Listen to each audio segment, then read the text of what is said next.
Alors bonjour tout le monde et bienvenue dans votre série 30 jours, 30 projets WordPress. Alors aujourd'hui on va parler des erreurs à éviter lors de la création d'un site avec WordPress.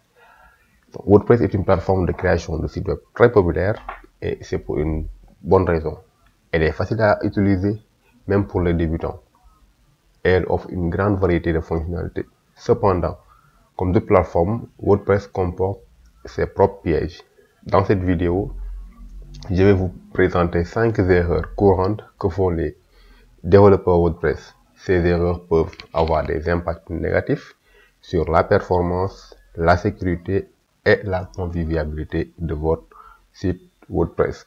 Alors, l'erreur numéro 1, c'est de ne pas faire le bon choix d'un thème. Donc, de choisir un thème qui n'est pas responsive. Alors, un thème responsive, c'est un thème qui s'adapte à la taille de l'écran, donc utilisé par l'utilisateur du site. Alors, c'est essentiel pour garantir une expérience utilisateur optimale, quel que soit le type d'appareil utilisé. Donc, aujourd'hui, on sait que la plupart des utilisateurs utilisent le téléphone portable. Donc, il faut choisir un thème qui soit adapté au grand écran, c'est-à-dire aux écrans d'ordinateur, mais aussi aux écrans de téléphone portable. Si vous ne choisissez pas un thème responsive, votre site risque de ne pas s'afficher correctement sur les appareils mobiles, ce qui peut entraîner une perte de trafic et de conversion. Erreur numéro 2. Utilisez WordPress.com au lieu de WordPress.org. WordPress.com est un service d'hébergement web qui propose une version simplifiée de WordPress.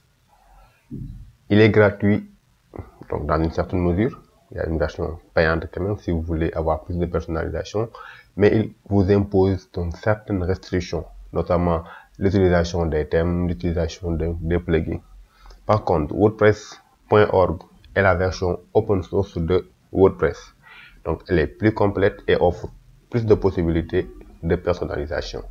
Donc, si vous souhaitez avoir un contrôle total sur votre site WordPress, il est préférable d'utiliser WordPress.org.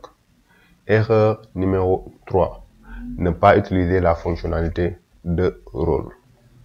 Ah oui, c'est assez banal, mais c'est très important. La fonctionnalité de rôle vous permet de définir les permissions des utilisateurs de votre site.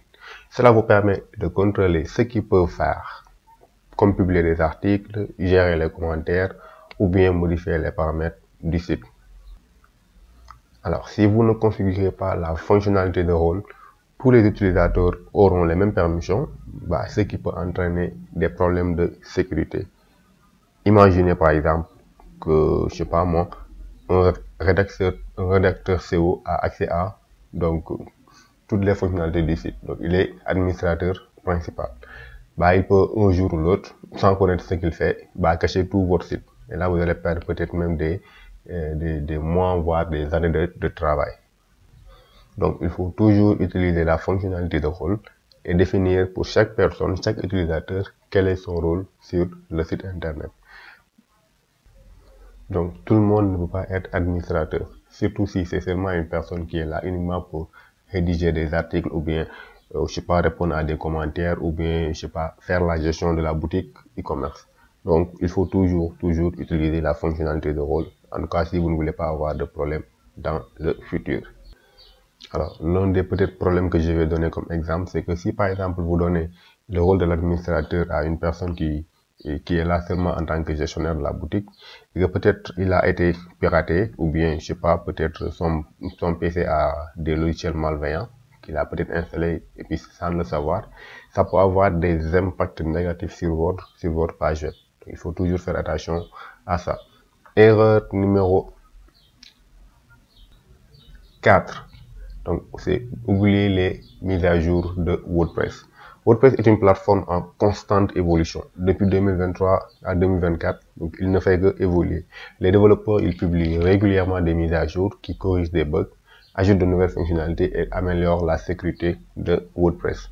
Donc, il est plus qu'important de mettre à jour son site régulièrement pour garantir la sécurité, mais aussi la performance de votre site web. Pour ça, vous pouvez activer peut-être les mises à jour automatiques. donc des extensions et des thèmes que vous utilisez. Le noyau de WordPress, donc WordPress en tant que CMS, il sera mis à jour automatiquement quand il y a une nouvelle version. Là, vous n'avez pas besoin d'intervenir. Par contre, pour les thèmes et les extensions que vous utilisez, donc soit vous le faites manuellement quand il y a une nouvelle mise à jour, ou bien vous l'automatisez. Vous activez les mises à jour automatiques sur les thèmes et les plugins que vous installez. Donc, dernière erreur à ne pas faire également si vous travaillez avec WordPress, c'est de ne jamais sauvegarder votre site web. Une sauvegarde est une copie de votre site web. Elle vous permet de restaurer votre site en cas de problème, comme par exemple une panne de serveur ou bien une attaque de piratage. Il est très important de sauvegarder votre site régulièrement, au moins une fois par semaine. Je dis une fois par semaine, maintenant ça va dépendre donc, du type de site que vous avez. Par exemple, si vous avez un site qui est en vie, qui est tout le temps alimenté, donc soit par de nouveaux articles ou bien par de nouvelles pages, donc, il faut peut-être le faire une fois par semaine ou même une fois par jour. Vous sauvegardez la base de données et vous sauvegardez les fichiers de WordPress. Maintenant, si c'est un site par exemple vitrine, un site de présentation d'une entreprise où il n'y a pas vraiment une mise à jour des pages, des articles, là vous pouvez le faire peut-être par 15 jours ou bien par un mois. Mais peu importe la durée, il faut toujours avoir des sauvegardes de votre site. C'est vrai que la plupart des hébergeurs font des sauvegardes, mais ne vous fiez pas à cela.